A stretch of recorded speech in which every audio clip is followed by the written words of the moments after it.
Aditya has been training for a marathon for 3 months.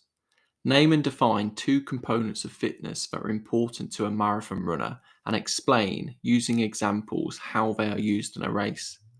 Evaluate the long term effects of Aditya's training on his cardiorespiratory system. And this is a 6 mark question.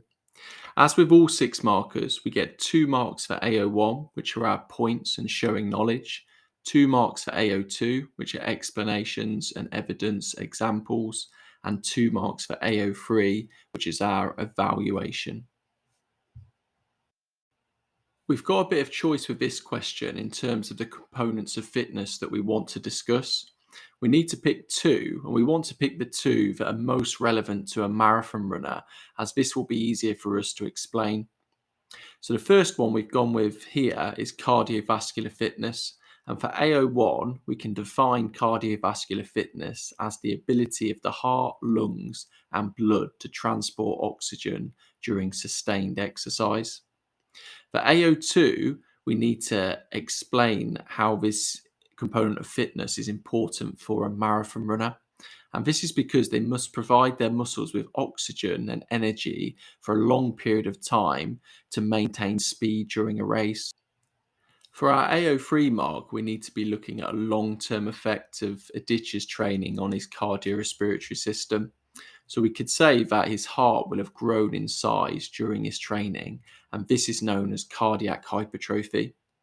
This means that his heart will be able to supply more oxygen to his working muscles during exercise and more energy will be produced. So basically, because his heart has grown in size, it can get more oxygen to the working muscles.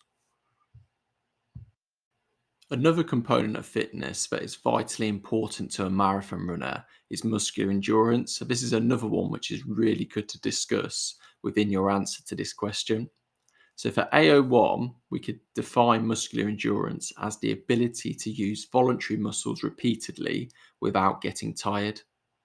For AO2, we can explain its importance to a marathon runner, and this is because muscles such as the quadriceps and hamstrings must be able to work without fatigue for the duration of the race. So, muscular endurance is going to stop the marathon runner getting tired as quickly. For AO3, we want to look at another long term effect of Aditya's training on his cardiorespiratory system. And we can say that he will have experienced increased capillarization. This means that more capillaries will surround the alveoli, allowing more oxygen to pass into the bloodstream and be delivered to the working muscles. If you've decided to discuss different components of fitness, this is absolutely fine as long as you're defining them and then explaining their importance to a marathon runner. It's also fine to use different long term effects of exercise as long as, once again, you're explaining them in detail.